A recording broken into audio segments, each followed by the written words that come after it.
একটা ভালো দিন পাওয়ার জন্য হাজারটা খারাপ দিনের সাথে লড়াই করতে হয়।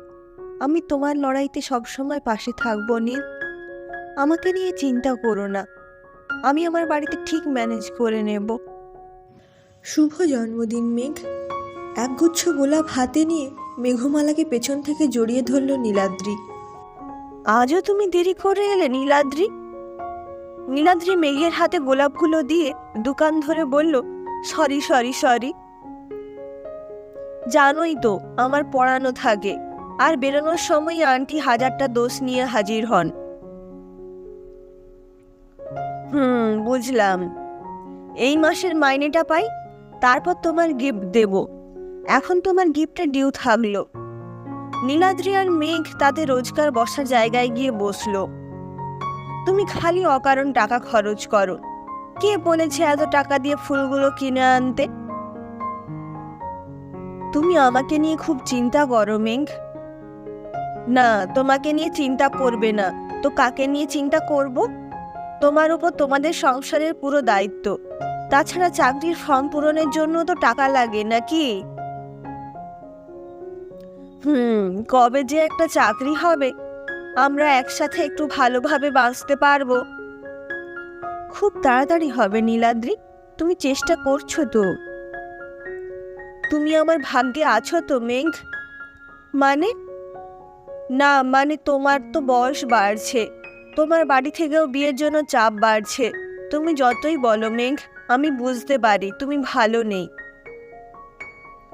মেঘমালা মাথা নিচু করে বলে, একটা ভালো দিন পাওয়ার জন্য হাজারটা খারাপ দিনের সাথে লড়াই করতে হয়। আমি তোমার লড়াইতে সবসময় পাশে থাকবো নীল। আর আমাকে নিয়ে চিন্তা করো না, আমি আমার বাড়িতে ঠিক ম্যানেজ করে নেব। মেঘ নীলাদ্রির কাঁধে মাথা রাখে। সন্ধে নেমে এলো। মেঘ, চলো, সন্ধে হয়ে গেল, তোমাকে এগিয়ে দিই। উঠতে গিয়ে নীলাদ্রি পকেটে হাত দিয়ে দেখে তার পকেটে আর কোনো টাকা নেই। মাসের শেষ, যা ছিল তাই দিয়ে মেঘের জন্য ফুল কিনেছিল সে। নীলাদ্রির কপালে ভাঁজ, সেটা চোখ আড়ায়নি মেঘলার।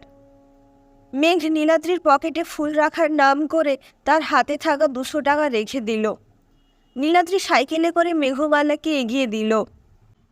নীলাদ্রি ও মেঘমালা বিভিন্ন ঘাত প্রতিঘাত পেরিয়েও তাদের ভালোবাসার আরো 1 বছর পার করে ফেলল।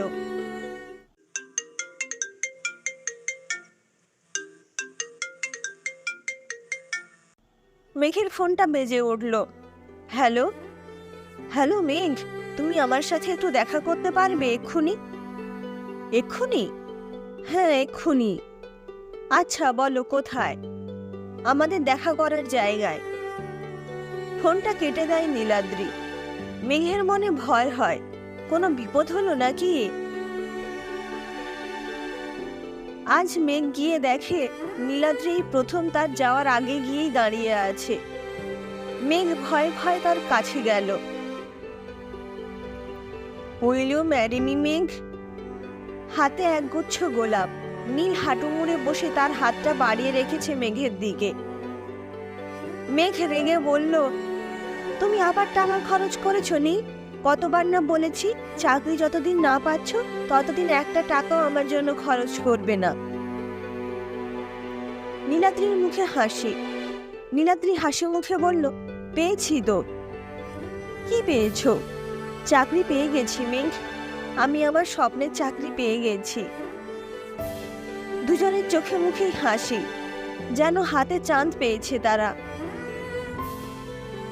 10 দিনের মধ্যেই জয়েনিং আমার। মেঘ মাথা নিচু করে কাঁদছে। এই বোকা মেয়ে, কাঁদছো কেন? আজ তো আমাদের খুশির দিন। হ্যাঁ আমি খুব খুশি নীল, এবার তুমি তোমার সংসার নিয়ে খুব খুশিতে থাকতে পারবে। তুমি আমার থেকেও ভালো মেয়ে ডিজার্ভ করনি। একটা ভালো মেয়ে খুঁজে বিয়ে করে নাও। কান্না চোখে কষ্ট করেও হেসে কথাটা বলল মেঘ। নীল মেঘের হাতটা ধরে বলল, যে আমার জন্য 10টা বছর অপেক্ষা করলো, আমাকে সাহস দিল, শক্তি দিল, সে ছাড়া আর ভালো মেয়ে কোথায় পাবো আমি? Will you marry me? মেঘ এবার সত্যি হেসে ফেলল। নীলের হাতটা ধরে বলল, ইয়েস আই উইল। চলো আজই তোমার বাড়িতে বলবো আমাদের সম্পর্কের কথা। নীল মেঘকে সাইকেলে নিয়ে রওনা হলো মেঘের বাড়িতে। মেঘ আর নীল প্রমাণ করে দিল এভাবেও পাশে থাকা যায়, এভাবেও ভালোবাসা যায়।